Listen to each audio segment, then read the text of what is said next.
आणि तूच याचा बाप, आजपासून तूच याची आई आणि तूच याचा बाप. म्हणून याच्याकरता मी आणखीन एकदा नमूद करेल, एका आईला आईही होता येतं, एका आईला आईही होता येतं आणि आईला बापही होता येतं. परंतु बाप मोठा आहे, मी तितकाच बाप सांगणार आहे, पण मला अगोदर आई सांगितल्याशिवाय, आपल्याला आई कळाल्याशिवाय बाप कळणार नाहीये, बाप कळणार नाहीये.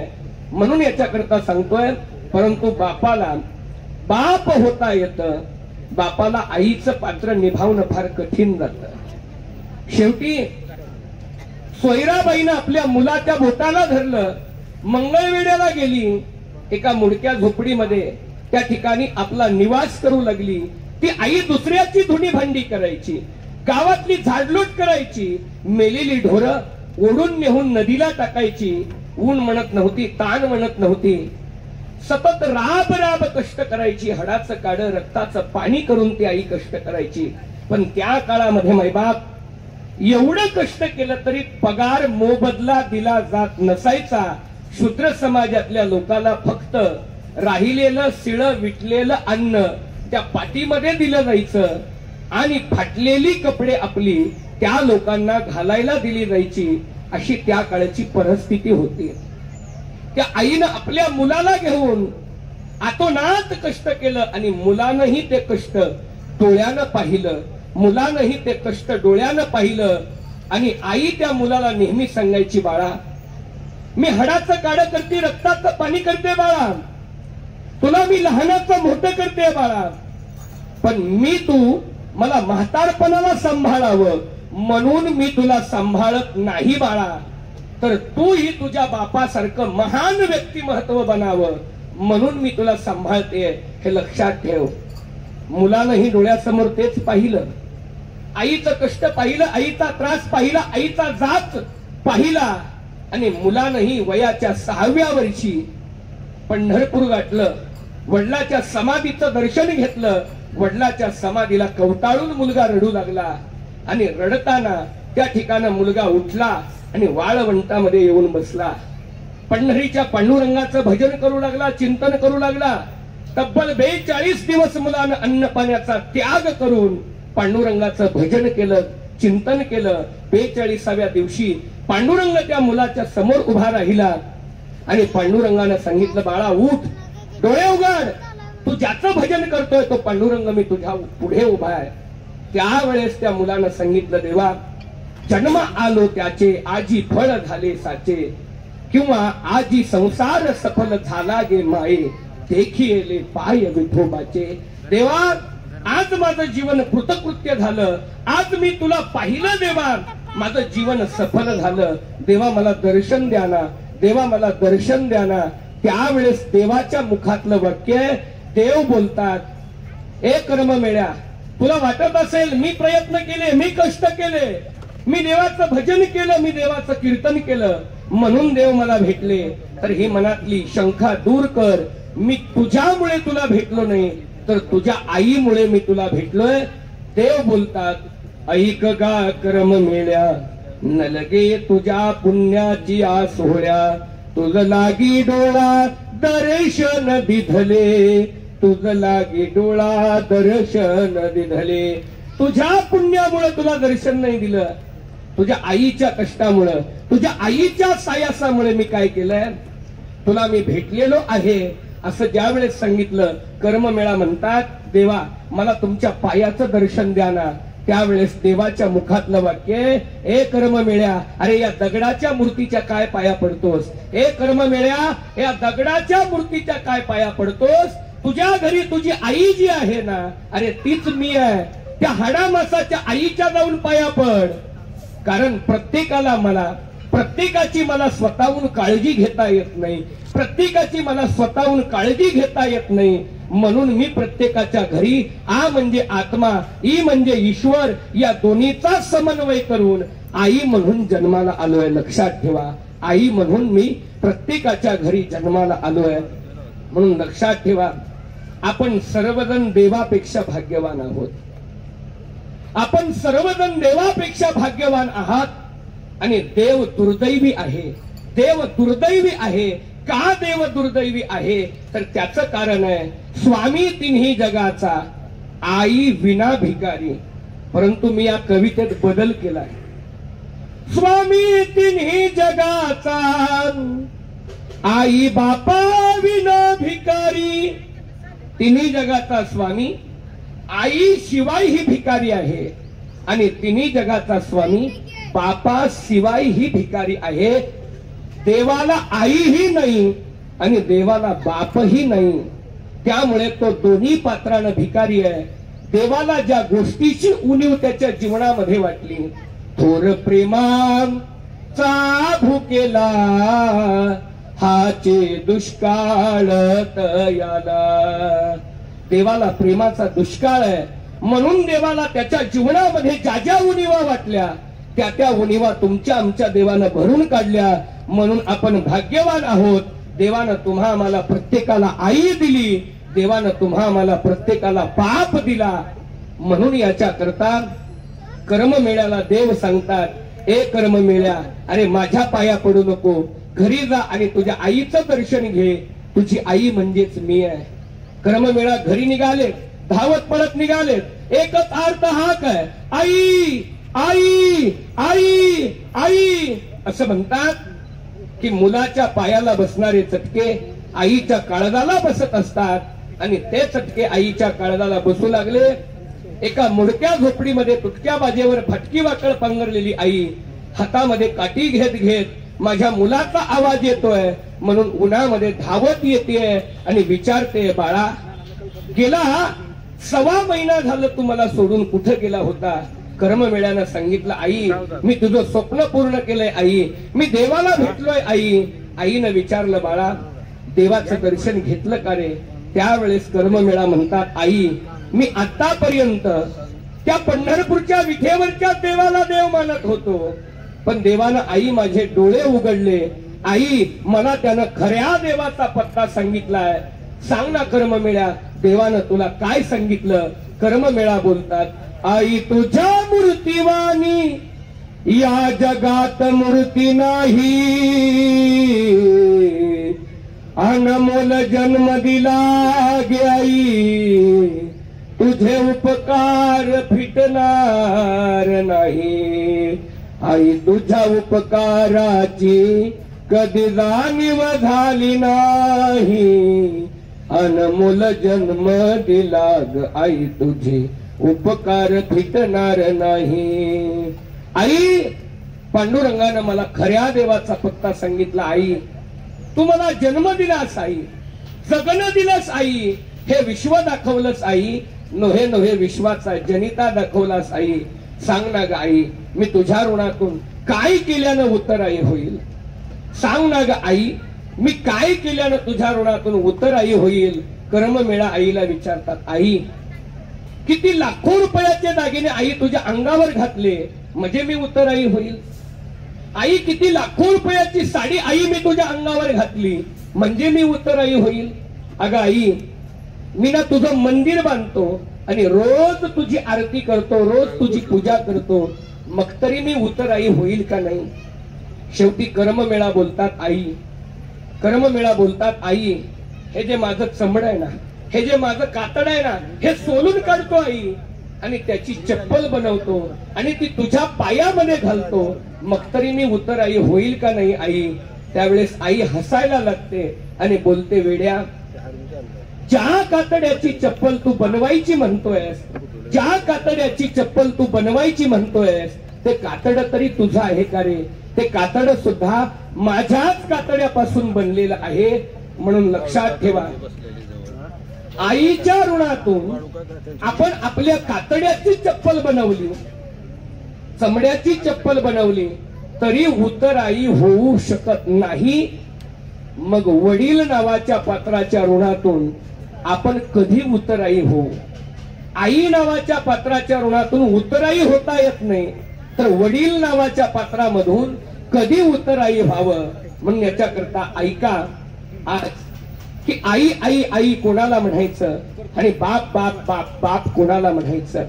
म्हणून कुणीतरी म्हटलेलं आहे, डोळे मिटून प्रेम करते तिला प्रियसी म्हणतात, डोळे मिटून प्रेम करते तिला प्रियसी म्हणतात, डोळे उघडे ठेवून प्रेम करते तिला मैत्रीण म्हणतात, डोळे उघडे ठेवून प्रेम करते तिला मैत्रीण म्हणतात, डोळे वटारून प्रेम करते तिला धर्मपत्नी म्हणतात, डोळे वटारून प्रेम करते तिला धर्मपत्नी म्हणतात, आणि डोळे मिटेपर्यंत प्रेम करते तिला आई म्हणतात, डोळे मिटेपर्यंत प्रेम करते तिला आई म्हणतात. पण याच्या पुढचं वाक्य ऐकून जा, कारण ते पात्र फार महत्वाचं आहे की आयुष्यभर प्रेम करून सुद्धा, आयुष्यभर प्रेम करून सुद्धा डोळ्यामध्ये प्रेम न दाखवता जो प्रेम करतो त्याला बाप म्हणतात.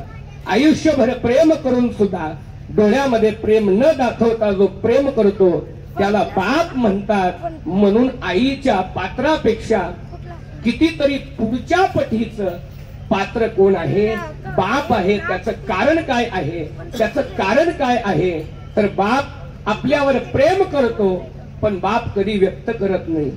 आपण सर्वजण पुरोगामी विचाराची या ठिकाणी लोक आहात, पण तरी सुद्धा एक चाललेला समाजातला एक परिणाम आपल्या पुढे सांगतो की आपल्या जीवनामध्ये काही संकट आली, काही दुःख आली की बरीच लोक त्याच्यावर प्रयत्न न करता, त्या संकटाला सामोरं न जाता लोकांना असं वाटतं की आपल्यावर आलेलं संकट एका चमत्काराप्रमाणे दूर व्हावं, एका चमत्काराप्रमाणे दूर व्हावं. म्हणून सध्या दोन माणसाची फार वाईट परिस्थिती आहे. सध्या दोन माणसाची फार वाईट परिस्थिती. ती कोणाची? एक म्हणजे डॉक्टरची आणि दोन म्हणजे पंचांगण बघणाऱ्या ब्राह्मणाची. त्याचं कारण काय आहे? पेशंटला असं वाटतं की डॉक्टरचा दवाखाना बघितला की फरक पडावा. पेशंटला काय वाटतं? डॉक्टरचा दवाखाना बघितला की फरक पडावा. आणि जे पंचांगण पाहतात, ज्यांना त्याच्यावर विश्वास आहे, त्याला असं वाटतं की एकदा त्याच्या दारातून आलो की आपल्या जीवनातली सगळी दुःख दूर व्हावीत, सगळी दुःख दूर व्हावीत. म्हणून अलीकडे प्रथा आहे की बरीच शिकलेली लोक सुद्धा, सुशिक्षित लोक सुद्धा या विषयावर विश्वास ठेवतात आणि पंचांगण पाहण्याकरता ब्राह्मण काकाकडे जातात. मग ब्राह्मण काका आपल्याला एक विषय म्हणतात की तुमच्या जीवनामध्ये दुःख आहे, या दुःखाला कारण तुम्हाला पितृदोष नावाचा दोष लागलेला आहे. 99% लोकांना हेच सांगितलं जातं. काय सांगितलं जातं? पितृदोष आहे, पितृदोष आहे. आता इथली बरीच मंडळी गेली असतील ब्राह्मणाकडे, त्यांना सांगितलं असेल पितृदोष आहे. पण मला एवढंच सांगा, इथं बसलेल्यापैकी कोणी हात वर करून सांगा की मी ब्राह्मणाकडे गेलो आणि त्यांनी मला मातृदोष सांगितलाय म्हणून. मातृदोष नावाचा दोष या जगामध्येच नाहीये. जी आई आपल्या जिवंतपणी मुलाला शिव्या शाप देऊ शकत नाही, जी आई आपल्या मुलाला जिवंतपणी शिव्या शाप देऊ शकत नाही, ती आई मेल्यावर शिव्या शाप देईल काय? ती आई मेल्यावर शिव्या शाप देईल काय? म्हणून आईचा दोष लागत नाही, पण तरी सुद्धा पितृदोष नावाचा दोष लागतो. पण याचीही दोन कारणं सांगून जाईल, याचीही दोन कारणं सांगून जाईल. पहिलं कारण आहे, आई शिव्या शाप मेल्यावर देऊ शकत नाही म्हणून मात्र दोष लागत नाही. पण त्याच्या अलीकडचं कारण ऐका. आई मुलावर उपकार करते, आई मुलावर उपकार करते, पण आई नेहमी बोलून दाखवते. आई मुलावर केलेले उपकार बोलून दाखवते. वेळोवेळा आई बोलते, याच्यासाठीच तुला जन्म दिला का? याच्यासाठीच 9 महिने 9 दिवस पोटात बाळगलं का? याच्यासाठीच मी माझं दूध पाजलं का? अशी आई बोलून दाखवते. प्रत्येक वेळा काही घडलं की आई बोलून दाखवते. पण आयुष्यभर बाप कष्ट करतो, राब राब राबतो, पण शेवटच्या क्षणापर्यंत कधीही बाप बोलून दाखवत नाही. बोले त्याचे कैसे उपकार, बोलून दाखवणाराचे उपकार शिल्लक राहत नाहीत. एखाद्यानं तुमच्यावर उपकार केले, तुम्हाला उसने पैसे दिले, नंतर तो 100 वेळा बोलायला लागला, माझ्यामुळे तुम्ही झालात, माझ्यामुळे तुम्ही एवढे मोठे झालात, असं जर बोलला तर लक्षात ठेवा त्याचे उपकार संपलेले आहेत. बोलणाराचे उपकार राहत नाहीत. म्हणून आई नावाचं पात्र बोलून दाखवतं, म्हणून त्याचे उपकार या जगामध्ये शिल्लक राहत नाहीत. मात्र बाप नावाचं पात्र आयुष्यभर राब राब कष्ट करत, हाडाची काढ करत, रक्ताचं पाणी करत आणि मात्र ते कधीही बोलून दाखवत नाही. प्रसंग असा आहे, अगदी एक मागचा कालखंड, 10 वर्षापूर्वीचा कालखंड. असं श्रीमंत कुटुंब, गावामधलं प्रतिष्ठित एक पाटील परिवार. त्या ठिकाणी घरी कुणी नाहीये, पुरुष वर्ग कुणीच घरी नाहीये. तारीख आहे 16 जून. शाळेची घंटा वाजलेली आहे आणि शाळेची घंटा वाजल्यानंतर त्या घरामधल्या आईच्या लक्षात आलं की आपला मुलगा 6 वर्षाचा झालाय आणि त्याचं नामकरण शाळेमध्ये जाऊन त्याच्या नावाची नोंदणी करायची आहे, त्याला शाळेमध्ये पाठवायचं आहे. मग त्या काळामध्ये 12वी पर्यंत शिकलेली आई म्हणजे भरपूर शिकलेली आई झाली 10 वर्षापूर्वी. आता ग्रॅज्युएट PhD केलेली आई मुलांना मिळते. तसं त्या काळामध्ये ती शिकलेली आई, शिकलेली सून सासूबाईंकडे जाते आणि सासूबाईंना विचारते, सासूबाई आज शाळा भरलेली आहे, आपल्या पिंटूचं नाव शाळेमध्ये घालायचंय. घरी पिंटूचे वडील नाहीत, आपले मामांजी नाही आहेत, घरी कुणीच नाही आहे, प्रत्येक जण आपापल्या कामाला गेलेलं आहे, तर मी जाऊन शाळेमध्ये नाव घालू का? सासू ही शिकलेली होती, जरी 10 वर्षापूर्वीची असली तरी ती शिकलेली होती. तिनं सांगितलं, सुनबाई डोक्यावर पदर घे, पिंटूला हाताला धर आणि शाळेमध्ये जा आणि पिंटूचं नाव शाळेमध्ये घालून ये. पिंटूचं नाव शाळेमध्ये घालून ये. सुनबाईनं डोक्यावर पदर घेतला, पिंटूच्या हाताला धरलं, सर शाळेमध्ये गेली आणि शाळेमध्ये गेल्यानंतर ऑफिसच्या समोर गेली आणि सरांना विचारलं, सर आत येऊ का? सरांनी सांगितलं, या ना ताई साहेब, या ना वहिनी साहेब. ती त्या गावातल्या अत्यंत प्रतिष्ठित माणसाची पत्नी होती. आल्याबरोबर सरांनी तिथं स्वागत केलं, बसण्याकरता खुर्ची दिलेली आहे, पाणी दिलेलं आहे आणि विचारलं, वहिनी साहेब तुम्ही कसं काय येणं केलं? सांगितलं, साहेब घरी नाही आहेत, मामांजी घरी नाही आहेत, आज 16 जून आहे, पिंटूचं शाळेमध्ये नाव घालायचंय, त्याच्याकरता मी शाळेमध्ये आलेली आहे.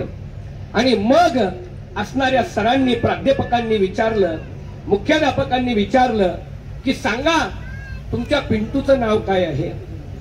आईनं पिंटूचं नाव सांगितलं. त्यावेळेस सर म्हणाले, सांगा पिंटूच्या वडिलांचं नाव काय आहे? त्यावेळेस ती शिकलेली आई होती, सुशिक्षित आई होती. त्या आईनं विचारलं, सर एक विचारू का? तुम्हाला राग तर नाही ना येणार? सर बोलले, विचारा ना. वहिनी साहेब तुम्ही शिकलेला आहात, विचारा, काही विचारायचं असेल. वहिनी साहेबांनी विचारलं, सर रक्त माझं, हाड माझी, मांस माझं, उदर माझं, दूध माझं, 9 महिने 9 दिवस पोटामध्ये बाळूला मी वाढवलंय, पिंटूला मी वाढवलंय, पिंटूला जन्माला घालण्याकरता मी त्याग केलाय, मी अनेक पद्धतीच्या कळा सोसलेल्या आहेत. शेवटी प्रसूतीची असणारी सहनशीलता, मरणांत असणारी वेदना मी सहन केली, मुलाला जन्म मी दिला, तळहाताच्या फोडाप्रमाणे मी जपलं, मी लहानाचं मोठं केलं, 6 वर्षाचा होईपर्यंत आजही मी त्याचं संगोपन करत आहे. आज मी त्याचं नामकरण करण्याकरता शाळेमध्ये आली आहे. तर सर आज तुम्ही मला पिंटूचं नाव विचारलं, पण नाव लिहून घेताना विचारताय की त्याच्या वडिलांचं नाव काय आहे? मला एवढंच विचारायचंय सर, मुलाच्या नावापुढे बापाचं नाव का? मुलाच्या नावापुढे बापाचं नाव का? खरोखर हा प्रश्न आपल्या सर्वांना आहे.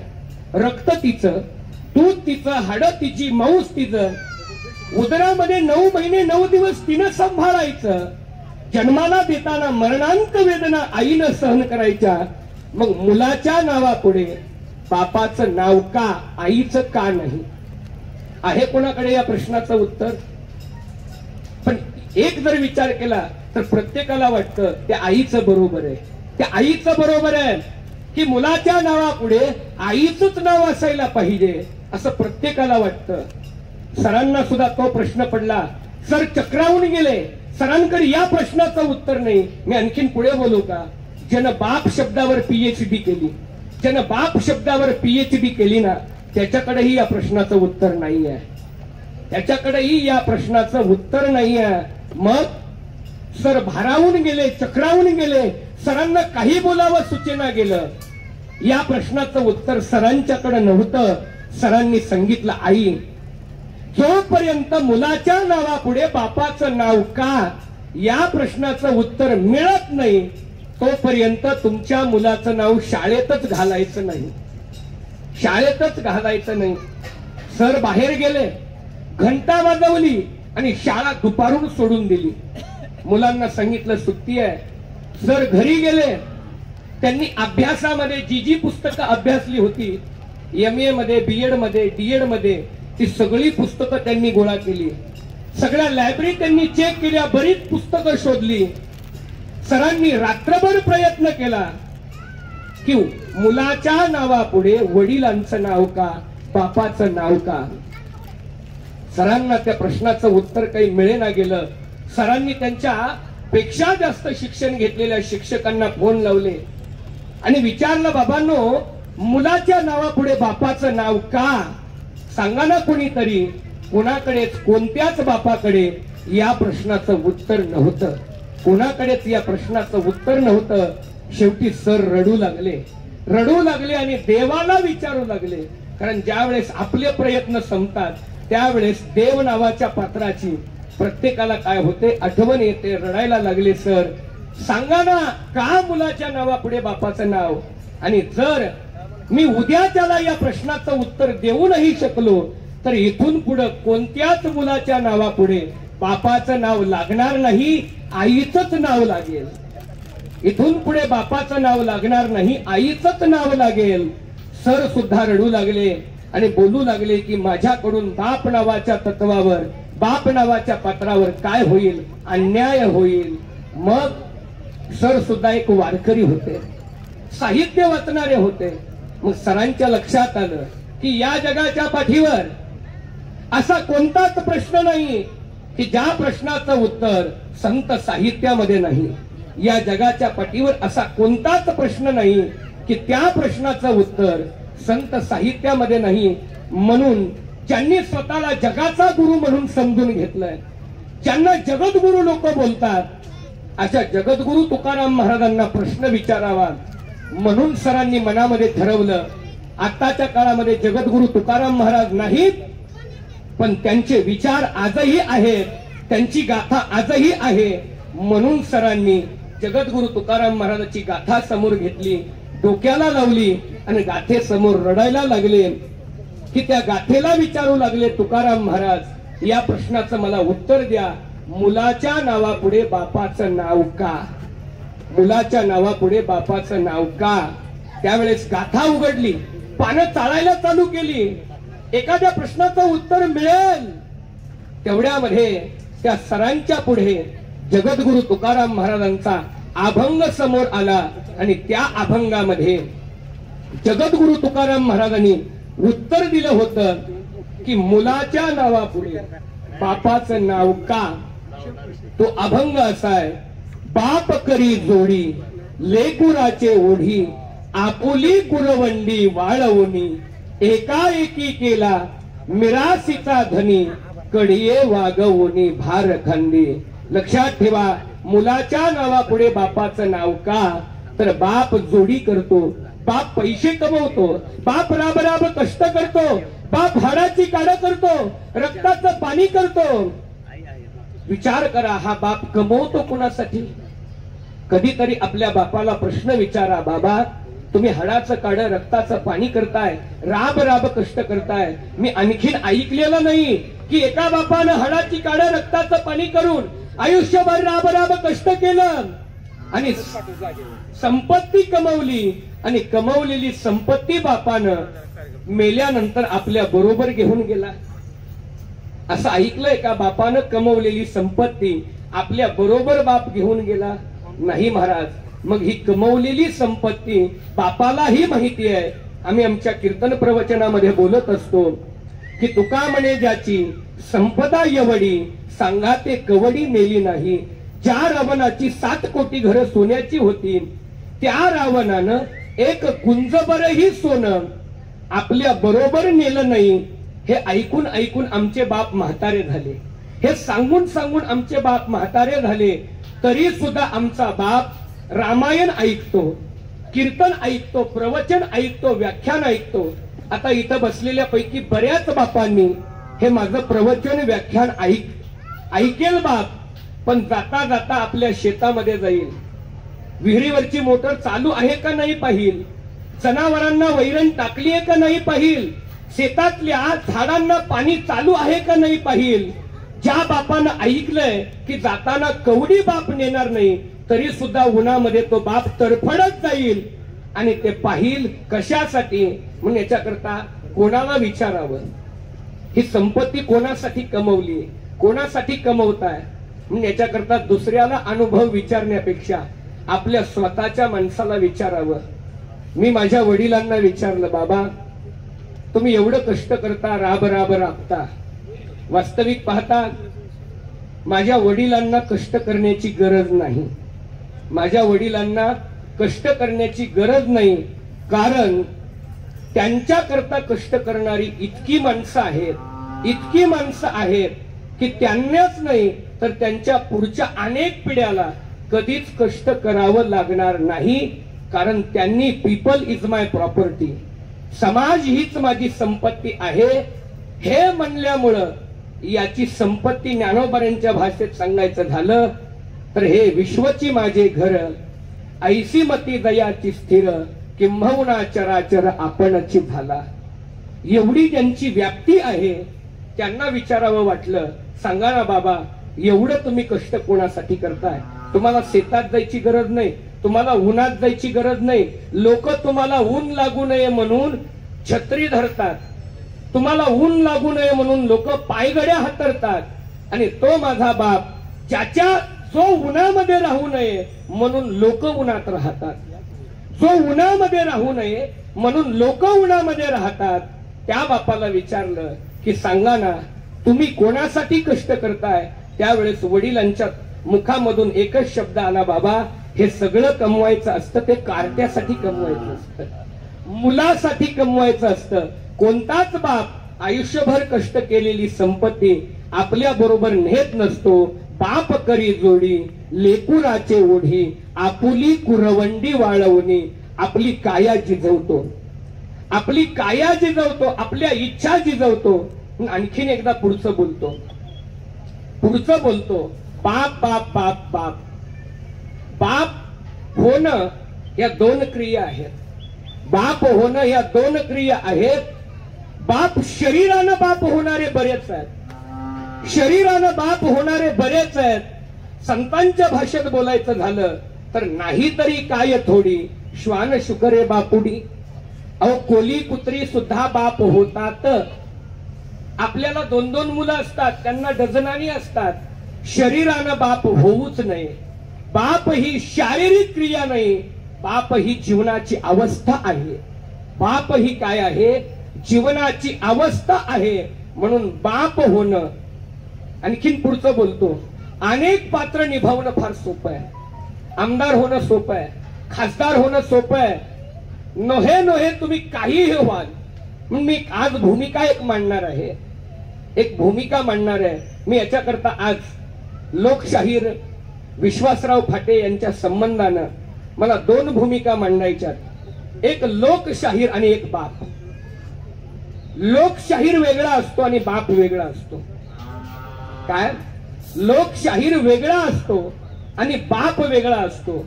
मी आणखीन एवढंही बोलेल, कारण सरांनी मगाच लोकशाहीर सांगितलं असेल, अनेकांनी लोकशाहीर बोलले असतील, पण माझ्याकडे विषयच आलाय बाप, माझ्याकडे विषयच आलेला आहे बाप. त्यामुळे लोकशाहीर आणि बाप सध्या समाजामध्ये ज्याला मोठं व्हायचंय ना, जी लोक मोठी झालीत ना, यांच्या जीवनात फार मोठी तारेची कसरत आहे, फार मोठी तारेची कसरत आहे. काय तारेची कसरत आहे, समाजामध्ये एक भूमिका बजावणं आणि आपल्या जीवनामध्ये, आपल्या प्रपंचामध्ये, आपल्या कुटुंबामध्ये एक भूमिका बजावणं. या दोन्ही भूमिका समाजामध्ये लोकशाहीर म्हणून मिरवणं आणि परिवारामध्ये बाप म्हणून मिरवणं, या 2 भूमिका एकाच पात्राला निभावताना फार कठीणता आहे. फार कठीणता आहे. म्हणून मला वाटतं की लोकशाहीर विश्वासराव फाटेंना ते का जमलं असेल, कारण ते लोकशाहीर होते, ते कलावंत होते. एका कलावंताला अनेक रूप धारण करता येतात, एका कलावंताला अनेक भूमिका वटवता येतात.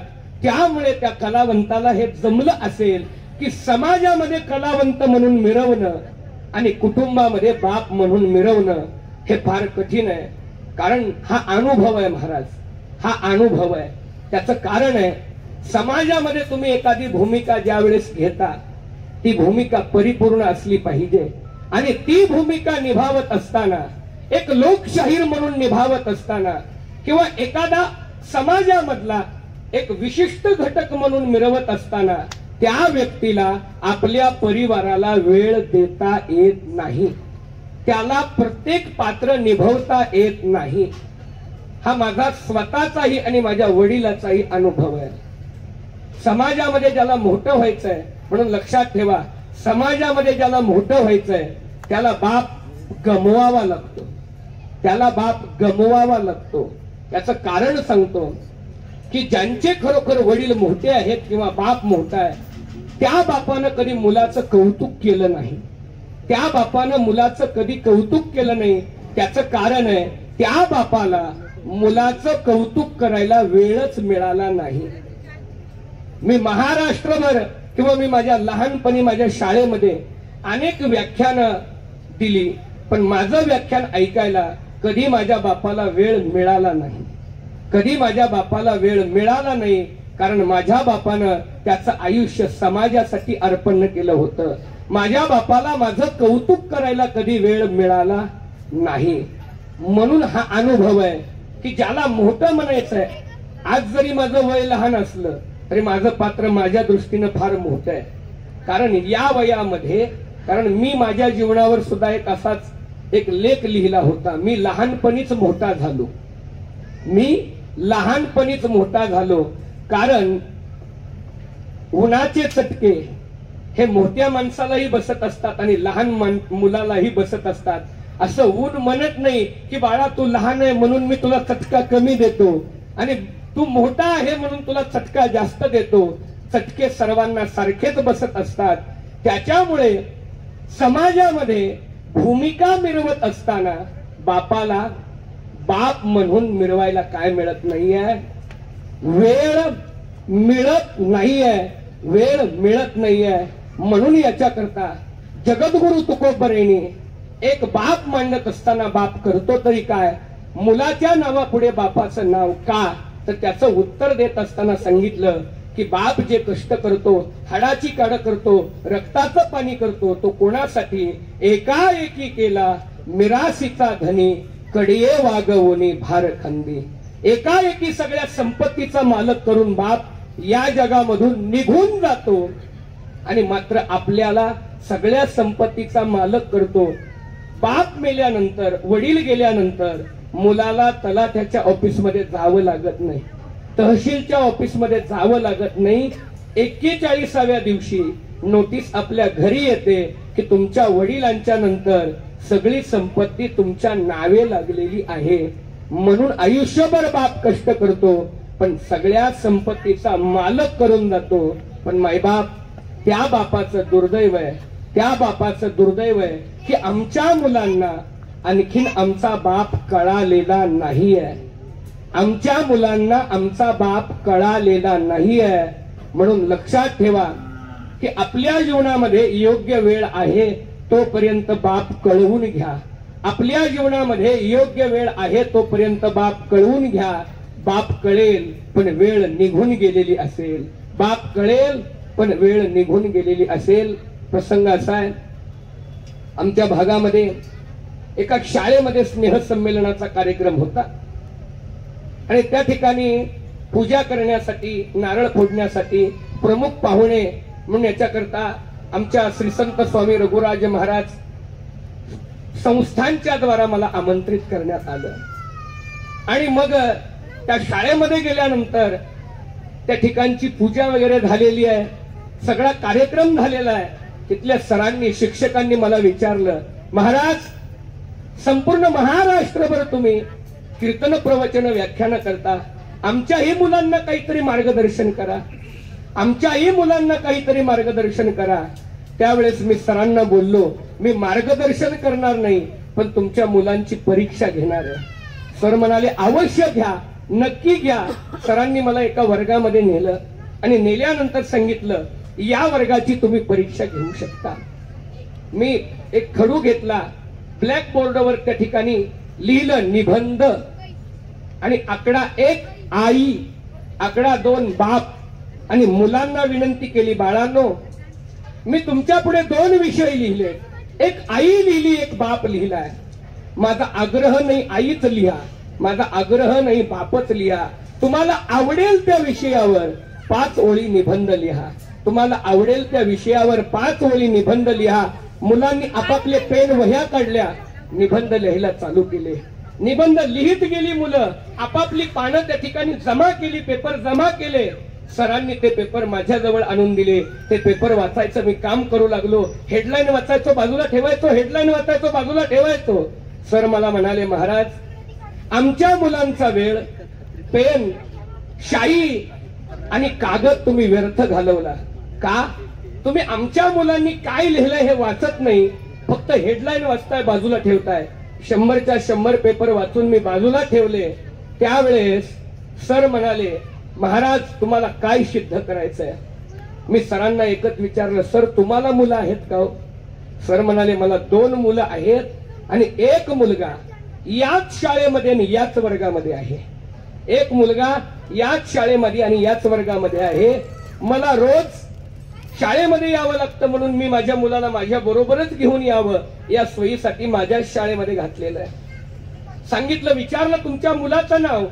सरांनी मुलाचं नाव सांगितलं. मी त्यांच्या मुलाचा पेपर काढला आणि सरांच्या हातामध्ये दिला. मुलानं लिहिलं होतं निबंध आकडा 1 आई. मुलानं लिहिलं होतं आकडा 1 आई. लिहिलं होतं, आई मला रोज आंघोळ घालते, आई माझा मेकअप करते, आवडेल ते जेवायला देते, आई माझी काळजी घेते, आई माझ्यावर भरपूर प्रेम करते, आई माझ्यासाठी प्राण सुद्धा अर्पण करायला तयार आहे. मुलानं चांगली आई लिहिली होती. सरांच्या डोळ्यामध्ये पाणी येत होतं. सर मला अभिमानानं सांगत होते, बघा ना महाराज, बघा ना महाराज, माझ्या मुलानं किती चांगली आई लिहिली आहे, बघा ना महाराज, माझ्या मुलानं किती चांगली आई लिहिली आहे. मी सरांना एकच विचारलं, सर तुमच्या मुलाला चांगली आई लिहिता आली, तुमच्या मुलाला बाप का लिहिता आला नाही? तुमच्या मुलाला बाप का लिहिता आला नाही? माझा अनुभव सांगतो. त्या वर्गामध्ये 100 मुलं आणि मुली होती. 100 मुलं मुली होती. एकाही मुलानं आणि एकाही मुलीनं बापाविषयी निबंध लिहिलेला नव्हता. प्रत्येकानं आईच लिहिली होती. 100च्या 100 विद्यार्थ्यांनी आईच लिहिली होती. कुणीही बाप लिहिला नव्हता. का लिहिला नव्हता? तर आमच्या मुलांना आणखीन बाप कळालेलाच नाहीये. आमच्या मुलांना आणखीन बाप कळालेलाच नाहीये. मी तर अनेक ठिकाणी एवढं बोलत असतो की कधीतरी आपल्या मुलाजवळ बसा आणि मुलाला सांगा की बाळा माझ्याविषयी 4 शब्द बोल रे बाळा, मला तुझ्या तोंडून ऐकायचंय बाळा, बोल रे बाळा. जर तुमच्या मुलानं जर बापाविषयी 4 शब्द सांगितले तर मी बोललो होतो की मी पुन्हा बाप सांगायचा सोडून देईल. का? आमच्या मुलांना आणखीन बाप कळालेला नाहीये. आणि आणखीन पुढचं वाक्य ऐका, मुलांना बाप कळतो. मुलांना बाप कळतो तो फक्त 2 वेळा. एक, बाप मेल्याशिवाय बाप कळत नाही, बाप मेल्याशिवाय बाप कळत नाही, आणि बाप झाल्याशिवाय बाप कळत नाही. काय? बाप झाल्याशिवाय बाप कळत नाही. हा तुमचा आमचा अनुभव जाऊ द्या. जगद्गुरु तुकाराम महाराजांचा अनुभव आहे की तुकाराम महाराज सुद्धा म्हणतात, देवा मला बाप मिळाला पण बाप कळाला नाही, बाप कळाला नाही. तुकाराम महाराज एकूण 3 जण भाऊ आहेत. थोरले भाऊंचं नाव सावजी आहे, तुकाराम महाराज आणि धाकटे कान्होबा महाराज. थोरले भाऊ भोळे आहेत, धाकटे लहान आहेत. म्हणून वडिलांनी तुकाराम महाराजाला बोटाला धरून, तुकाराम महाराज म्हणजे सामान्य नव्हते. त्या काळामध्ये सगळ्यात श्रीमंत 65 लाखाची जहागिरी तुकाराम महाराजाची होती. 65 लाखाची जहागिरी म्हणजे काय?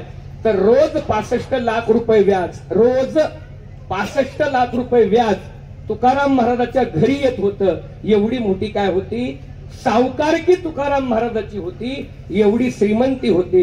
वडिलांनी बोटाला धरून तुकाराम महाराजांना दुकानदारी कशी करायची, व्यापार कसा करायचा, सावकारकी कशी करायची, पंढरपूरची वारी कशी करायची, हे सगळं बोटाला धरून शिकवत होते.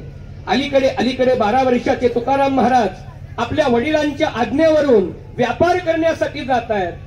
बैलगाड्या मालानं भरतायत, धन धान्यानं भरतायत, व्यापाराकरता निघतायत. आणि व्यापाराकरता गोदामामधून गाडी बाहेर काढली की दिवाणखान्यासमोर यायची आणि तुकाराम महाराज वडिलांना विचारायचे, बाबा मी व्यापाराकरता निघालोय बाबा, या गाडीमध्ये धान्य किती आहे ते सांगा. वडिलांनी गाडी बघून सांगावं, हे 10 क्विंटल आहे, हे 20 क्विंटल आहे. तुकाराम महाराजाच्या वडिलाचं वाक्य सांगतो, ऐका, ज्या दुकानदाराला बघितलं की धान्याचं वजन कळतं त्यानंच दुकानदारी करावी. काय, ज्या दुकानदाराला धान्य बघितलं की वजन कळतं त्यानं दुकानदारी करावी, हा तुकाराम महाराजाच्या वडिलाचा सिद्धांत आहे. तरी तुकाराम महाराज 12 वर्षाचे होते. तुकाराम महाराजांनी विचारलं, बाबा तुम्ही सांगितलेलं धान्य कमी किंवा जास्त भरलं तर?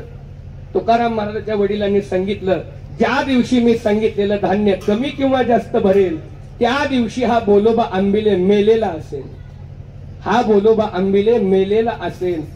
तुकोबाराच्या वडिलाला हेच सांगायचं आहे, ज्या दिवशी आपले अंदाज चुकायला लागतात, ज्या दिवशी आपले अंदाज चुकायला लागतात त्या दिवशी ठरवायचं की आपलं मरण जवळ आलंय. यथा नाम मरण लक्षणेन, आपल्याला मरणाची लक्षणं सांगितले.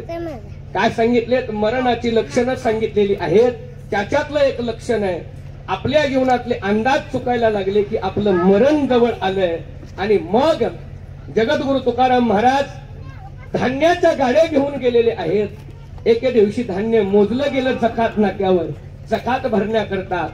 कधीच मोजलं जात नव्हतं आणि त्या दिवशी मोजलं गेलं आणि तुकाराम महाराजांच्या वडिलांनी सांगितलेलं धान्य 10 शेरानं कमी भरलं, 10 शेरानं कमी भरलं. तुकाराम महाराज माघारी आले आणि वडिलांच्या पायावर रडायला लागले. त्यावेळेस वडिलांनी विचारलं, तुकोबा काय झालं, का रडताय? सांगितलं, बाबा तुमचं वाक्य आठवलं, ज्या दिवशी मी सांगितलेला अंदाज चुकेल त्या दिवशी मी मेलेलो असेल, मला त्याची शंका येते म्हणून मी रडतोय. तुकाराम महाराजांच्या वडिलांनी सांगितलेली 5 वाक्य ऐकून जा. पहिलं वाक्य आहे, बाळा व्यापाराला निघालेल्या व्यापाऱ्यानं घरी कुणीही मेलं तरी माघारी फिरायचं नाही. व्यापार डील पूर्ण झाल्याशिवाय, व्यवहार पूर्ण झाल्याशिवाय, पेरणीसाठी गेलेल्या शेतकऱ्यानं पेरणी पूर्ण झाल्याशिवाय घरी कुणीही मेलं तरी माघारी यायचं नाही. पूर्वीची म्हण आहे, मडे झाकोनिया करावी पेरणी. दुसरं वाक्य आहे. तिसरं वाक्य आहे, देशासाठी सीमेवर लढायला गेलेल्या जवानानं घरी कुणीही मेलं तरी माघारी यायचं नाही. पंढरपूरला गेलेल्या वारकऱ्यानं घरी कुणीही मेलं तरी वारी पूर्ण झाल्याशिवाय यायचं नाही.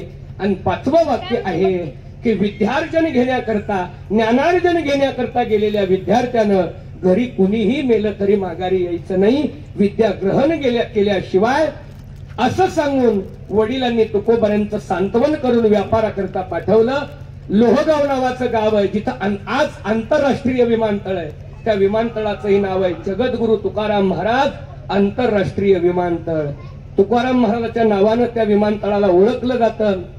त्या गावामध्ये गेले, व्यापार केला, जे काही आपला माल आहे तो विकून टाकला. आणि तुकाराम महाराज चांगलं भजन करत होते. 12 वर्षाचा मुलगा चांगलं भजन करतोय हे गावकऱ्यांना माहित होतं.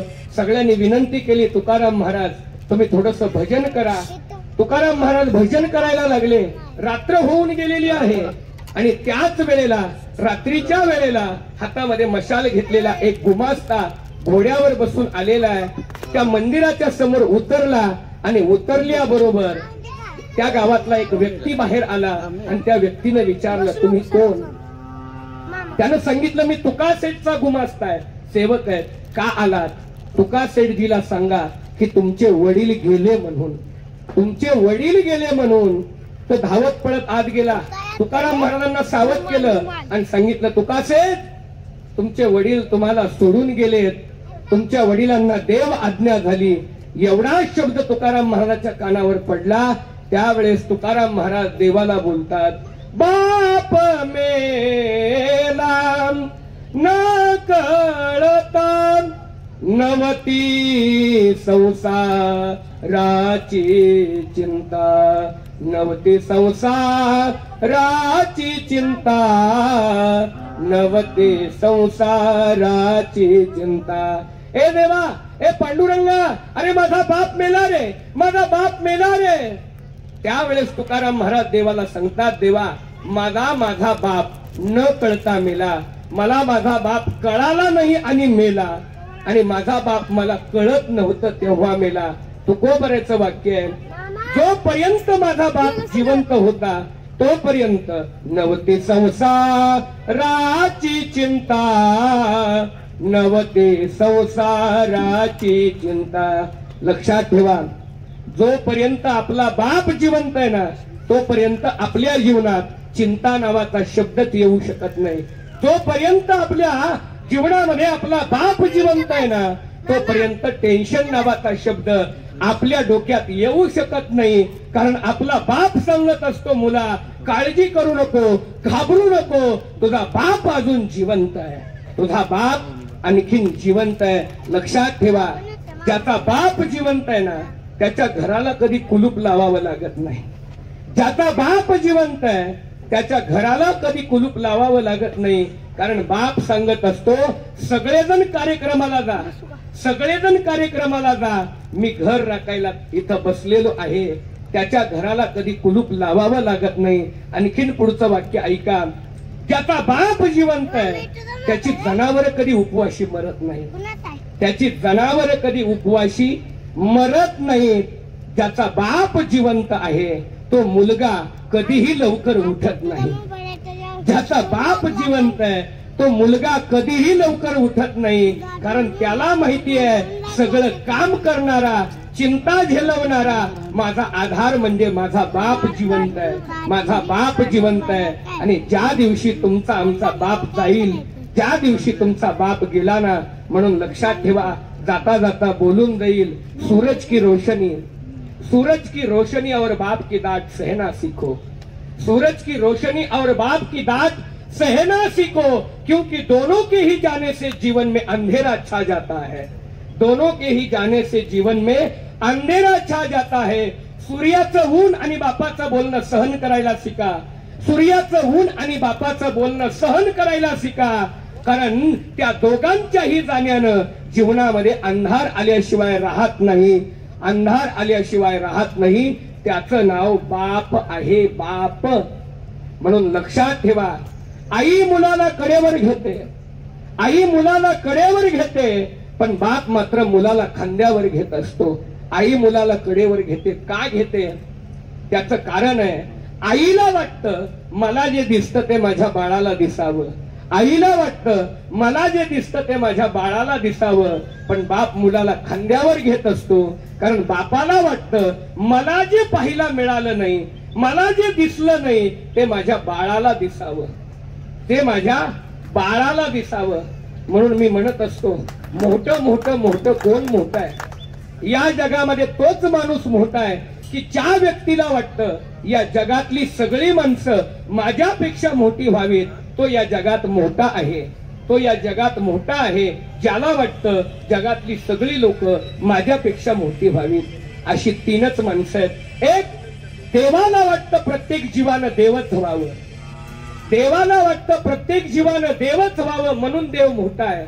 संतांना वाटतं प्रत्येक जीवानं देव व्हावं म्हणून संत मोठे आहेत। आणि तीन, आपल्या बापाला वाटतं माझ्या मुलानं माझ्यापेक्षा मोठं व्हावं म्हणून आपला बाप मोठा आहे, आपला बाप मोठा आहे। लक्षात ठेवा, जर आमच्या बापानं दुसऱ्याच्या शेतामध्ये सालानं काम केलं असेल, गडी म्हणून काम केलं असेल, आमच्या बापाला वाटतं माझ्या मुलानं स्वतःच्या मालकीच्या शेतात काम करावं।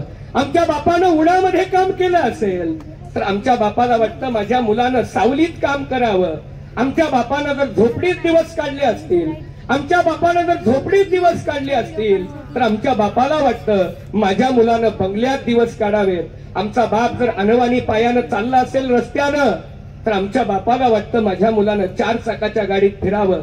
आमच्या बापानं शिळी चटणी भाकरी खाल्ली असेल आमच्या बापाला वाटतं माझ्या मुलानं पंचपक्वान्नाचं जेवण जेवावं, आमच्या बापानं ठिगळं लावलेली कपडे घातली असतील तर आमच्या बापाला वाटतं की माझ्या मुलानं स्टारची कपडे घालून फिरावं, आमच्या बापानं जर दुसऱ्यासाठी कष्ट केलं असेल, राबला असेल तर आमच्या बापाला वाटतं माझ्या मुलानं मालक म्हणून जगावं.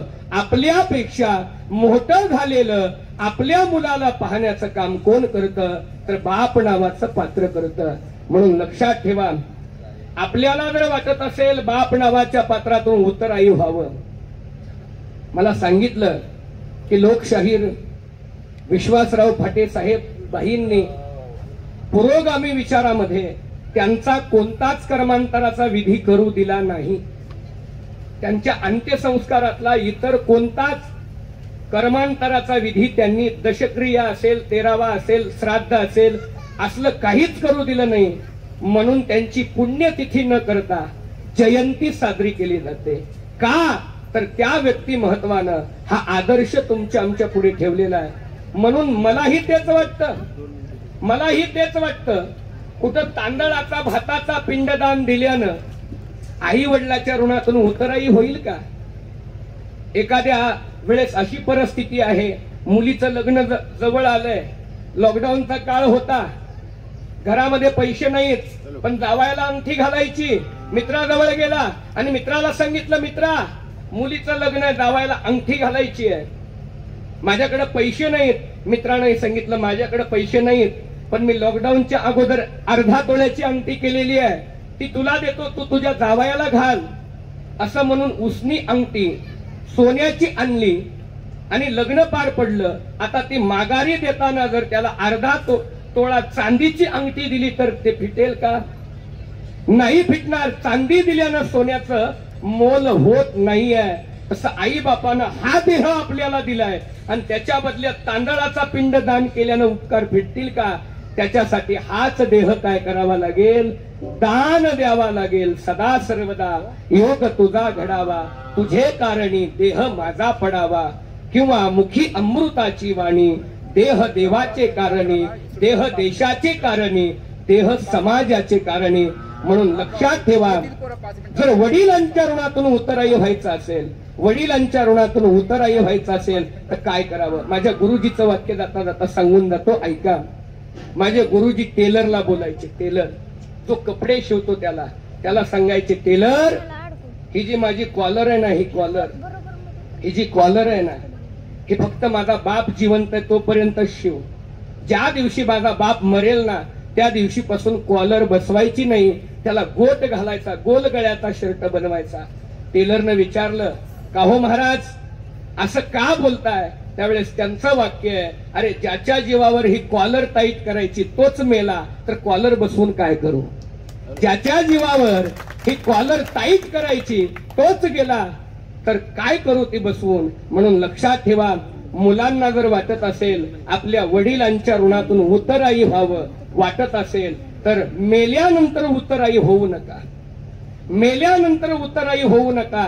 मेल्यानंतर सगळेच उतराई होतात आणि उतराई झालो की नाही हे पाहायला आपला बाप जिवंत नसतो. आपला बाप जिवंत नसतो. मग आपले वडील जोपर्यंत जिवंत आहेत तोपर्यंतच उतराई व्हा. तुम्ही म्हणाल काय केल्यानं आम्ही उतराई होईल? तुकाराम महाराज म्हणतात, शांती रूपी नोहे कोणाचा वाईट, वाढवी महत्व वडिलांचे. वडिलांचं जर महत्व वाढवलं, वडिलांचा मोठेपणा वाढवला तर तुम्ही काय व्हाल? उतराई व्हाल. म्हणून माझं वाक्य ऐका, जीवनामध्ये तुम्हाला काय मोठं व्हायचंय, कितीही मोठं व्हायचंय, इतकं मोठं व्हा, इतकं मोठं व्हा, पण ते मोठं होत असताना बाप जिवंत आहे तोपर्यंत मोठं व्हा. बाप जिवंत आहे तोपर्यंत मोठं व्हा. कारण तुम्ही मोठे झालेला पाहण्याकरता तुमचा बाप पाहिजे. कारण तुम्ही मोठं झालेलं तुमचा बाप सोडून दुसऱ्या कोणाला पाहावत नाही. जगद्गुरु तुकोबऱ्याचं वाक्य आहे, पुत्राच्या विजये पिता सुखावत जाय. मुलाचा विजय, मुलगा मोठा झालेला याचा आनंद बापाला होत असतो. म्हणून प्रत्येक मुलानं आपल्या बापाला बाप झालेल्याची जाणीव करून द्यावी. आपल्या वडिलांना बाप झालेल्याची जाणीव करून द्यावी. आणि ती जाणीव कशानं होत असते तर वाढवी महत्व वडिलांचे. दुसऱ्या माणसानं जावं, आपल्या वडिलांच्या जवळ बसावं आणि वडिलांना सांगावं, अरे काय मुलगा जन्माला घातलाय. आपल्या वडिलानं मुलाचं कौतुक ऐकलं की वडिलांची काय होते, छाती भरून येते. एक माझं वाक्य, विनोदाचं वाक्य आहे नेहमी. तुम्हाला निवडणूक लढवायची, निवडणुकीचा फॉर्म भरायचा आहे ना, बाप जिवंत आहे तोपर्यंतच भरा. बाप मेल्यानंतर तुम्ही आमदार जरी झाला ना, त्याला शून्य किंमत आहे, शून्य किंमत आहे. याच्याकरता एक शेवटचा दृष्टांत आपल्या पुढे मांडतो.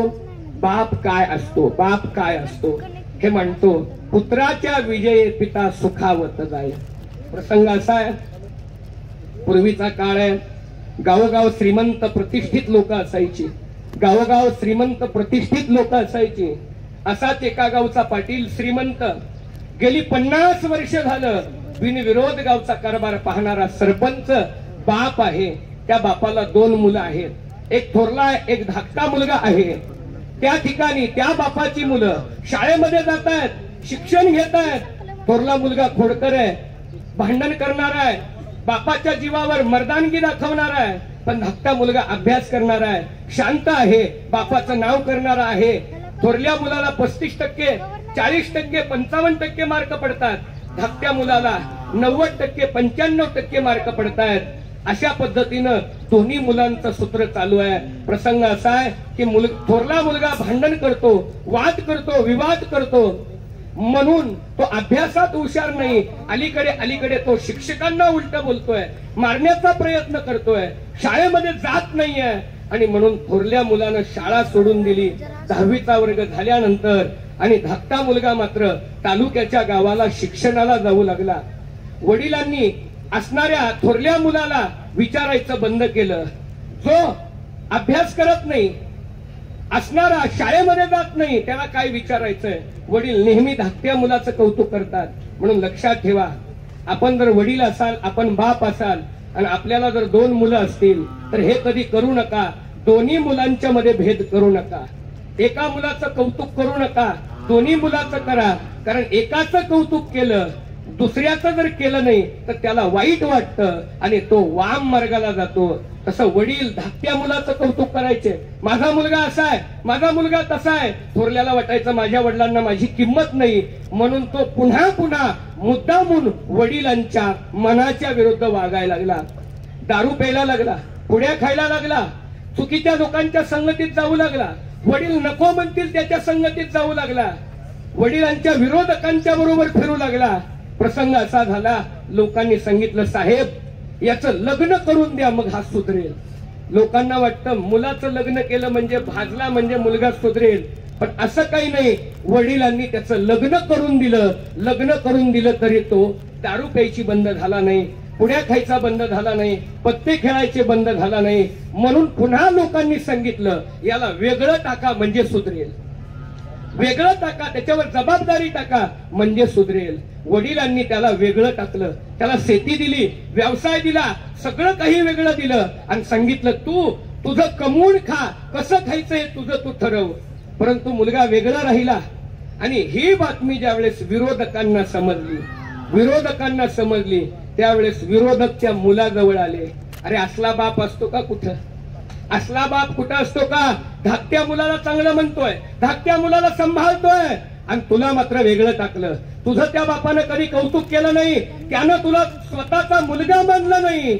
असला कुठं बाप असतो का. मुलाच्या मनामध्ये बापाविषयी विष कालवायला चालू झालं. मुलगा बापाच्या विरोधात गरळ मुकू लागलेला आहे. आणि नुकतंच त्या पिरियड मध्ये गावामध्ये सरपंचकीचं इलेक्शन जवळ आलं, फॉर्म भरण्याचे दिवस आले.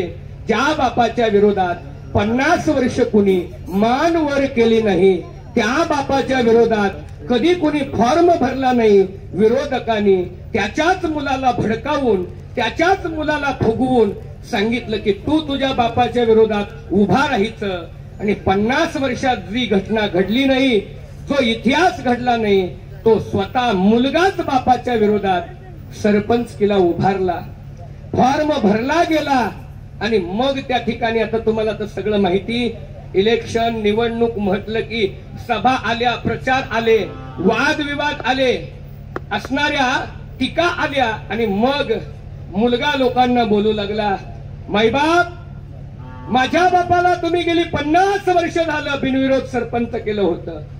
माझ्या बापावर तुम्ही मोठे उपकार केले. अरे जो बाप पोराला सांभाळू शकला नाही तो बाप गाव काय सांभाळेल? कोण बोलतंय? मुलगा बोलतोय माझा बाप वाईट आहे. त्याला वाटतं गावावर माझं एकट्याच राज्य असावं. माझ्या बापानं मला घरातून काढून दिलं. माझ्या बापानं माझ्यावर अन्याय केला. मुलगा बापाच्या विरोधात भाषण देऊ लागला. मुलगा बापाच्या विरोधात बोलू लागला. गावाला आनंद व्हायला लागला. अरे याला बोलणारा कोण नव्हता, पण याचा मुलगाच बोलायला लागला. परिस्थिती अशी झाली की निवडणुकीचा मतदानाचा दिवस आला. रात्रीच्या वेळेस त्या ठिकाणी सगळी निवडणूक फिरती म्हणतात आणि मग त्या ठिकाणी पैसे वाटायचे काम चालू झालं. लोकांनी मुलाला कर्ज काढून दिलंय त्याच्या शेतावर कोट्यावधी रुपये. खरंच आम्ही आहोत, खरंच आम्ही आहोत. प्रसंग असा झाला की आदल्या दिवशीच्या रात्री, उद्या मतदान आहे, आज रात्री 80 वर्षाचा बापानं गड्याचं बनेल घातलंय, ज्याला बदामी म्हणतात, ज्याला कोपरी म्हणतात, ते बनेल घातलं. गड्याचं फाटलेलं धोतर गुडघ्यापर्यंत घातलं, घोंगडी पांघरली आणि बाप प्रत्येकाच्या दारामध्ये जायचा, पैशाचं पाकिट घेऊन जायचा आणि हात जोडायचा आणि प्रत्येकाला सांगायचं, बर का, काही जरी झालं तरी उद्याच्याला मतदान माझ्या मुलाला द्यायचं, बर का, मला द्यायचं नाही, माझ्या मुलाला द्यायचं. कोणीतरी मुलाला जाऊन सांगितलं, तुझा बाप पैसे वाटतोय तुझ्या विरोधात. मुलानं पोलिसांना असणारी बातमी कळवली. पोलिसाची गाडी आली आणि रंगे हात बापाला पकडलं पैशाच्या पाकिटासह आणि बापाला जेलमध्ये नेऊन टाकलं. बापाला जेलमध्ये नेऊन टाकलं. मतदान सुरू झालेलं आहे. मतदान संपन्न झालं आणि दुसऱ्या दिवशी निकालाचा दिवस आहे. निकालाचा दिवस आहे. मतदानाचं काउंटिंग चालू झालंय. मतदानाचं काउंटिंग. बाप हजारो मतानं पुढे आहे, मुलगा पाठीमागे आहे. बाप हजारो मतानं पुढे आहे, मुलगा पाठीमागे आहे. मुलानं ठरवलं, आपण जर आता पडलो तर आपल्या डोक्यावर कर्ज आहे, की आपण पडलो ही बातमी कळाली की फॅनला दोरी लावायची, गळ्यामध्ये फास अडकवायचा आणि उडी मारून फास घेऊन जीव द्यायचा, फाशी घेऊन जीव द्यायचा. मुलानं ठरवलं. बाप जेलमध्ये. आणखीन त्या ठिकाणी काउंटिंग चालू आहे. काउंटिंग अगदी आसपास येत आहे. इतकं की शेवटची अगदी मोजायला चालू झालं आणि शेवटच्या वेळेस सगळ्याला माहिती होतं बापाच्या घरी तोफांचे आवाज, फटाकड्यांचे आवाज सकाळपासून उडतायत. मुलालाही माहिती होतं माझा बाप निवडून येणार आहे, मी काही जरी झालं तरी निवडून येणार नाही. पण खरोखर त्यावेळेस शेवटचा निकाल आला आणि सांगितलं की मुलगा एका मतानं विजयी झालाय. सगळीकडे आनंद झाला. जेलमध्ये असलेला बाप उड्या मारत होता. अरे पोलिसाला म्हणत होता, कुलाल कुणीतरी आणा रे, कुलाल आणा आणि माझ्या अंगावर टाका. का तर माझा मुलगा विजयी झालाय, माझा मुलगा विजयी झालाय, माझा मुलगा विजयी झालाय. पुत्राच्या विजयी पिता सुखावत जाय, पिता सुखावत जाय. लक्षात ठेवा, तुमच्या माझ्यासाठी हरणारा, तुमच्या माझ्यासाठी हरणारा आमचा बाप कधीच हारत नाही. आमचा बाप कधीच हारला नाही. पण तो हरतो तो फक्त एकाच पहिलवाना पुढं, त्याचं नाव आहे मुलगा. बाप हरतो तो फक्त मुलापुढे हरत असतो. आणि आयुष्यभर आमचा बाप जिंकत आला, पण आयुष्याच्या शेवटी तो हारून गेला. पण तो हरला कोणासाठी? फक्त तुमच्या माझ्यासाठी. म्हणून असा जो बाप आहे, म्हणून जगद्गुरु तुकोबराया बोलतात की जीवनामध्ये आपल्याला वडील भेटत असतात, आपल्याला बाप भेटत असतो. पण लक्षात ठेवा, आपण कोणत्या बापाच्या पोटी जन्माला यावं हे आपल्या हातात नाही. आपण कोणत्या बापाच्या पोटी जन्माला यावं हे आपल्या हातात नाही. पण आपण कोणाचा बाप म्हणून मरावं हे आपल्या हातात आहे. आपण कोणाचा बाप म्हणून मरावं हे आपल्या हातात आहे. परंतु दैवानं आपल्याला असा बाप मिळाला. म्हणून तुकोबऱ्याचा प्रश्न आहे. तुम्हाला जर विचारलं देवानं, अरे बाबा कोणत्या बापाच्या पोटी जन्माला घालू, कोणत्या बापाच्या पोटी जन्माला घालू, तर बऱ्याच लोकांचं उत्तर येईल की मला अंबानीच्या पोटी जन्माला घाला, मला मोठमोठ्या लोकांच्या पोटी जन्माला घाला.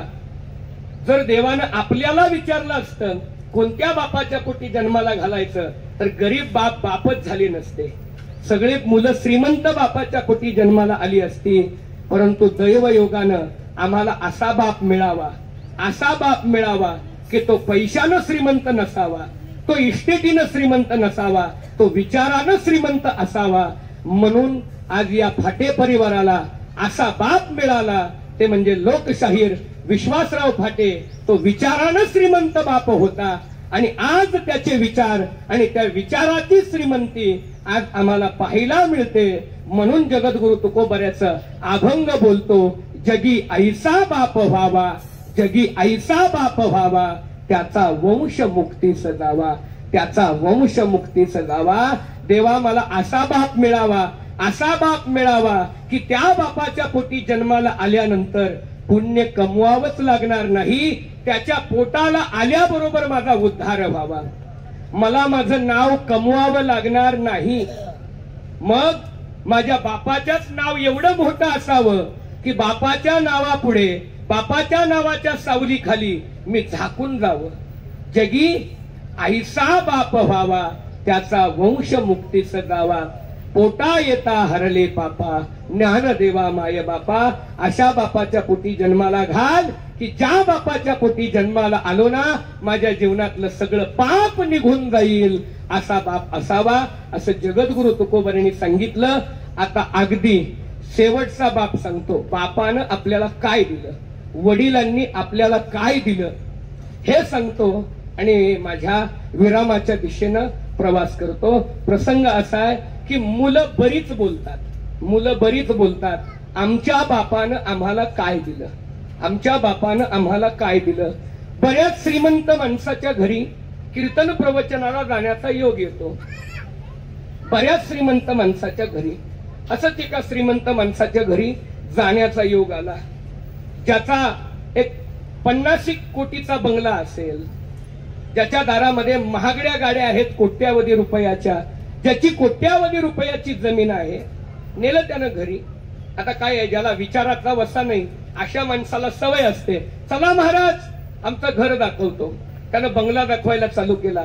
असला बंगला की ज्याच्या नळाला पाणी येण्याकरता हात लावावा लागत नाही. एका नळाची किंमत 1.5 लाख रुपये आहे. नळाखाली हात धरला की पाणी आपोआप येतं, ज्याला सेन्सर आहेत. पलंगावर झोपलं, बेडवर झोपलं की बेड आपोआप झुलतो. एवढी श्रीमंती. एसीचा पाईप, जो एसीची हवा आहे ती बाथरूम मध्ये सुद्धा आंघोळ करताना येते, इथपर्यंत ज्याची श्रीमंती आहे त्यानं चालू केलं दाखवायला, महाराज हा बंगला आहे आपला. आता सगळ्या सुविधा दाखवायला चालू केल्या. गाडी दाखवली, मर्सिडीज कंपनीची गाडी. म्हणजे याला ड्रायव्हर लागत नाही, गाडीत बसलं आणि गाडीला एकदा बोललं की गाडी ऑटोमॅटिक पुढे मागं होते. एवढी मोठी गाडी. वर गेल्यानंतर दाखवायला लागला, महाराज या बंगल्यापासून ते हायवे पर्यंत दिसते ही जमीन माझी आहे. तर त्यानं सांगायला चालू केलं, आमचा बाप दारू पिणारा होता, पत्ते खेळणारा होता, त्यानं सगळं विकलं होतं. हे सगळं जे कमवलंय ते पठ्ठ्यानं कमवलंय. पठ्ठ्यानं बंगला बांधलाय, पठ्ठ्यानं गाडी घेतलीय, पठ्ठ्यानं शेती कमवली आहे. तो 2-3 वेळा झालं पठ्ठ्या पठ्ठ्या पठ्ठ्या. आता मलाही राहावलं नाही, मीही बापाचा भक्त. त्याच्यामुळे मीही त्याला म्हणालो, बाबा माफ कर. पठ्ठ्यानं बंगला बांधला खरं आहे, पठ्ठ्यानं गाडी घेतली खरं आहे, पठ्ठ्यानं जमीन घेतली खरं आहे, पण ही पठ्ठ्या तरी बापानं दिलाय ना. हे पठ्ठ्यात जर बापानं दिला नसता तर गाडी बंगला हे कशानं घेतलं असतं. म्हणून लक्षात ठेवा, आपल्याला आपल्या बापानं काय दिलं. बापानं 3 प्रकारचं धन आपल्याला दिलंय. भौतिक धन दिलंय, आध्यात्मिक धन दिलंय आणि दैविक धन दिलंय. भौतिक धनामध्ये सगळेजणच या ठिकाणी सगळेजणच भौतिक धनामध्ये काय होतात, वाटेकरी होतात. वडिलांच्या भौतिक धनामध्ये जमीन अर्धी वाटून घेतील, बंगला वाटून घेतील, गाड्या वाटून घेतील, पण वडिलांचं आध्यात्मिक धन आणि दैविक धन कोणी वाटून घेत नाही. वडिलांच्या विचाराची परंपरा कोणी वाटून घ्यायला तयार नाही आहे. मी आमच्या याच्यातलं सांगतो, अध्यात्मातलं वडिलांची सगळी संपत्ती वाटून घ्यावी. आमच्याकडे मोठ्या मोठ्या परंपरा आहेत. तुकाराम महाराजांची परंपरा आहे, रघुराज महाराजांची परंपरा आहे, मग या परंपरेमध्ये दोन्ही धन आहेत. आमच्या काही इष्टिटी आहेत, संपत्ती आहेत, आणि आमची परंपरा आहे आमच्याकरता काय आहे, धन आहे. मग मुलांनी काय केलं, सगळ्यांनी जमिनी वाटून घेतल्या, जमिनी वाटून घेतल्या आणि आम्हाला सांगितलं तुम्हाला ही तुमची जमीन बी आणि ही टाळ विना पकवाची परंपरा ही तुमची तुम्ही सांभाळायची, ती आम्हाला नको, आम्हाला नको. मग काळ असा झाला की भौतिक इष्टिटीची किंमत कमी होऊ लागली, भौतिक इष्टिटीची किंमत कमी होऊ लागली आणि आध्यात्मिक धनाची किंमत एवढी वाढायला लागली, एवढी वाढायला लागली.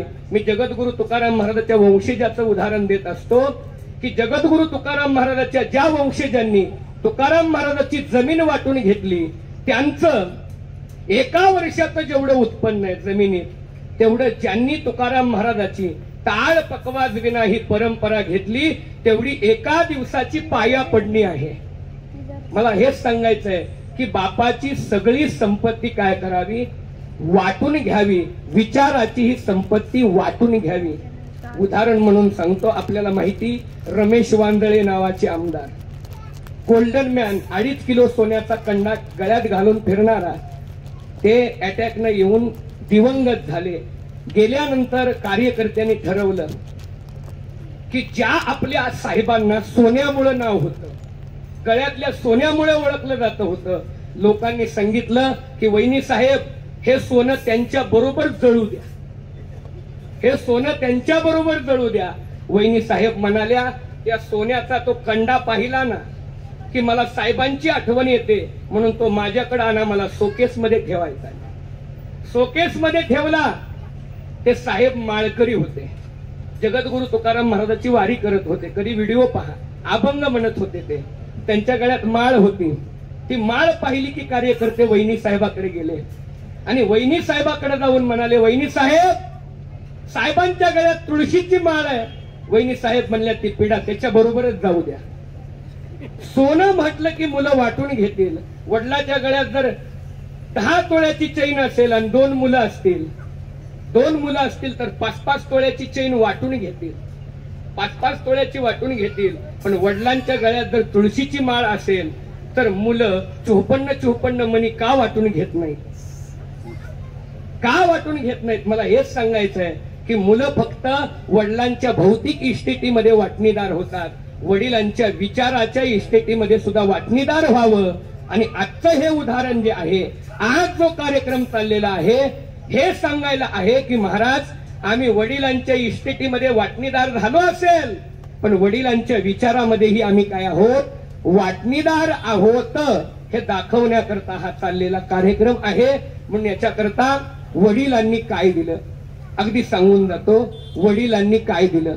आता वास्तविक पाहता माझ्याकडे फरमाईश आलेली आहे की महाराज, या ठिकाणी मुलाचं आणि वडिलाचं महाभारतातलं जे उदाहरण आहे, मला एक वडील सांगताना मी एक उदाहरण ऐकलेलं आहे, वाचलेलं आहे.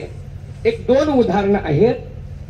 महाभारतामध्ये 2 बाप होऊन गेले, महाभारतामध्ये 2 बाप होऊन गेले.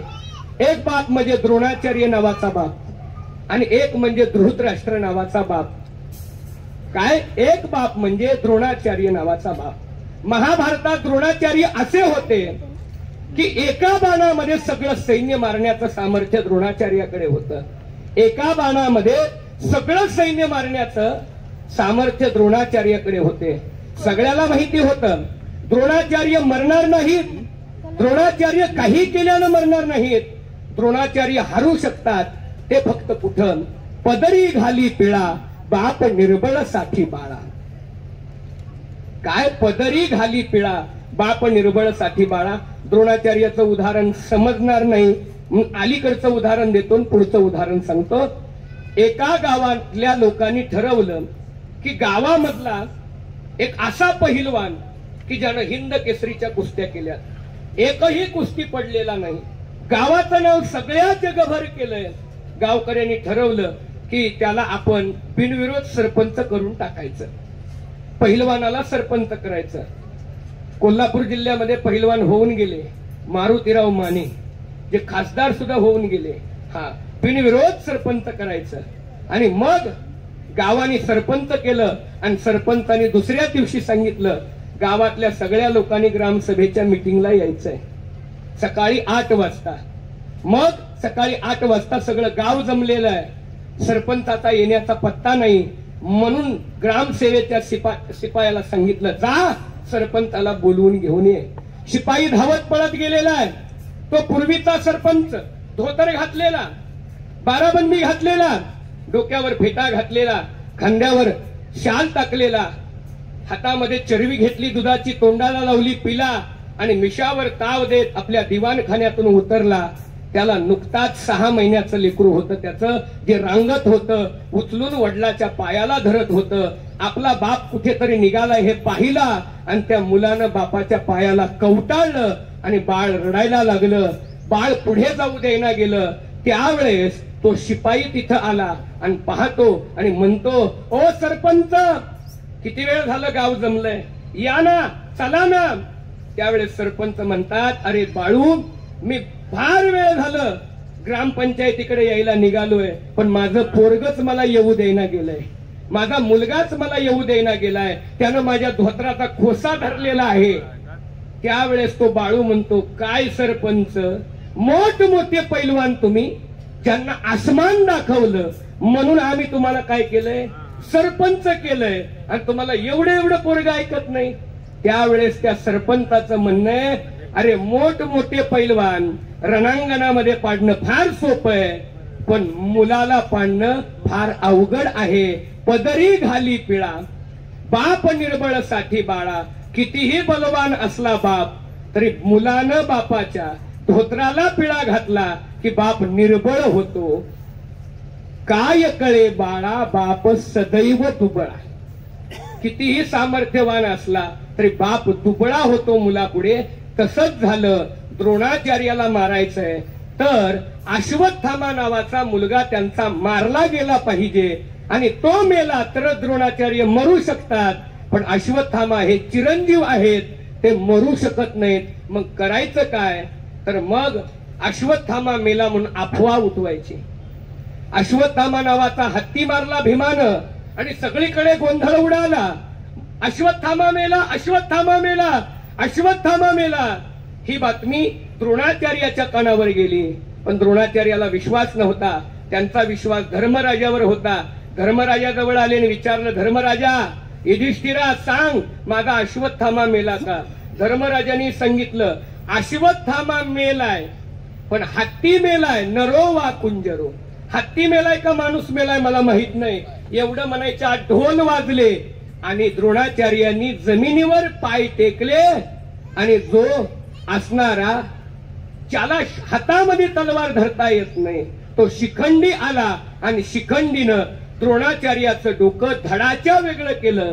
मला एवढंच सांगायचंय, जो बाप इतरांना गांजू देत नाही तो बाप आपला मुलगा मेला की धरातीर्थी पडतो, निशस्त्र माणसाला सुद्धा हरतो. त्याचं नाव बाप आहे. आणि दुसरा महाभारतातला बाप आहे. आपली 100 मुलं मेली, आपला दुर्योधन नावाचा मुलगा मेला. महाभारताचं युद्ध झालं, पण आपल्या लाडक्या मुलाला ज्या भीमानं मारलंय त्या भीमाला तरी मी मारेल म्हणून धृतराष्ट्रानं भीमाचा लोखंडाचा पुतळा बनवला होता आणि त्याला गद्यानं मारत होता. ज्या दिवशी युद्ध झालं त्या दिवशी सगळेजण धृतराष्ट्राला भेटायला गेले.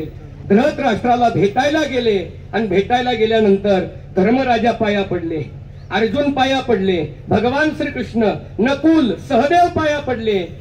आंधळे धृतराष्ट्र म्हणतात की तू असणाऱ्या भीमाला मला भेटायचंय, भीमाला मला भेटायचंय.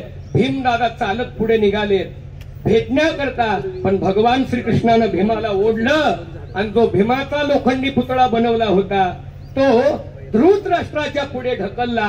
धृतराष्ट्रानं त्या लोखंडी पुतळ्याला कडाडून मिठी मारली.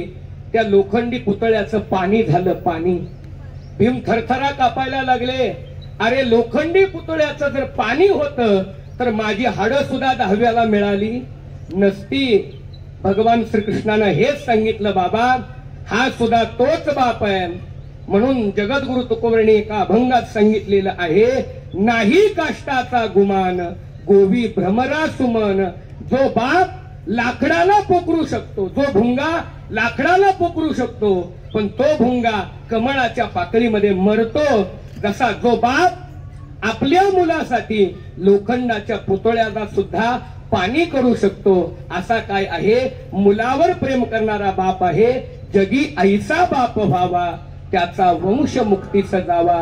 पोटा येता हरले बापा, ज्ञानदेवा माय बापा. अगदी आता शेवटचं सांगतो आणि माझी ही चिंतन सेवा संपवतो. बापानं आपल्याला काय दिलं, कारण मगाचा माझा सिद्धांत आहे, पण फरमाईश आल्यामुळे मला हा 2 दृष्टांत आपल्या पुढे मांडावे लागले त्या ठिकाणी. पण ऐका, जर तुमच्या मुलानं तुमच्या वडिलांनी जमीन विकली असेल, तुमच्या वडिलांनी तुमच्यासाठी संपत्तीच कमवली नसेल, तरी सुद्धा बरीच शिकलेली मुलं आपल्या बापाला अडाणी समजतात, आपला बाप शिकलेला नाही समजतात. परंतु लक्षात ठेवा, जगद्गुरु तुकाराम महाराजांचं वाक्य आहे की बाबा होय बाप होता ज्ञानी. तुमचा बाप ज्ञानी होता, तुमच्या बापाचं रक्त ज्ञानी होतं, म्हणून तुमच्यातल्या रक्तानं शिकण्याचं काम केलंय. तुमच्या बापाचं रक्तच ज्ञानी नसतं तर तुम्हाला शिकण्याचे गुण तुमच्या रक्तात आले नसते. म्हणून उग खोटी म्हण नाही, बाप जैसा बेटा आणि कुंभार जैसा लोटा. हा बापाचे गुण आहेत. अगदी शेवटचं बोलतो, ऐका. बापानं आम्हाला काय दिलं, बापानं आम्हाला काय दिलं. कोरोना सारख्या महामारीचं संकट आलं होतं, अजूनही ते थोड्याफार प्रमाणामध्ये आहे. जर तुम्हाला कोरोना झाला असेल आणि तुम्ही कोरोनामधून वाचला असाल, किंवा तुम्हाला कोरोनाच झाला नाही, हे तुमच्या बापाचे तुमच्यावर उपकार आहेत. हे कोणाचे उपकार आहेत? आपल्याला कोरोना झाला नाही, हे आपल्या बापाचे उपकार आहेत. तुम्ही म्हणाल कसं काय, मला विचारण्यापेक्षा इथं डॉक्टर साहेब आहेत त्यांना विचारा. कसं काय, डॉक्टरांना विचारा. शुगर कोणामुळे होते हो, डायबिटीस कोणामुळे होते? वडिलांना शुगर असला, डायबिटीस असला की मुलांना होतो. याला काय म्हणतात? अनुवंशिकता म्हणतात, ज्याला DNA म्हणतात. वडिलांना असलेली साखर मुलाला होऊ शकते, म्हणजे वडिलाचे रोग मुलाला होतात. हे अनुवंशिक रोग काही काही रक्ताबरोबरच येत असतात. याचा अर्थ साखर होऊ शकते, शुगर होऊ शकतो. तर मग कोरोना का जाऊ शकत नाही? कोरोना कोणाला होत नव्हता, किंवा झाल्यानंतर कोण बरे होत होते? ज्याच्या रक्ताची इम्युनिटी पॉवर स्ट्रॉंग आहे, तो कोरोनाला हरवत होता, किंवा त्याला कोरोना होत नव्हता. याचा अर्थ आमच्या बापाच्या रक्ताची इम्युनिटी पॉवर स्ट्रॉंग होती, म्हणून आम्हाला कोरोना झाला नाही, किंवा आम्ही कोरोनामुळे दगावलो नाही. ही कोणाची पॉवर आहे? आमच्या बापाची पॉवर आहे. होय बाप होता ज्ञानी, तरीच आम्ही लागलो ध्यानी. आमचा बाप ज्ञानी होता, आमचा बाप हुशार होता, म्हणून आम्ही हुशार झालो, आम्ही ज्ञानी झालो. आणि आम्ही जे काही कमवलंय, आम्ही जे काही मिळवलंय, हे आमच्या बापामुळे मिळवलंय. म्हणून जाता जाता एवढीच विनंती करेल की जीवनामध्ये जगा, मोठे व्हा, इतके मोठे व्हा, आकाशाला गवस निघाला.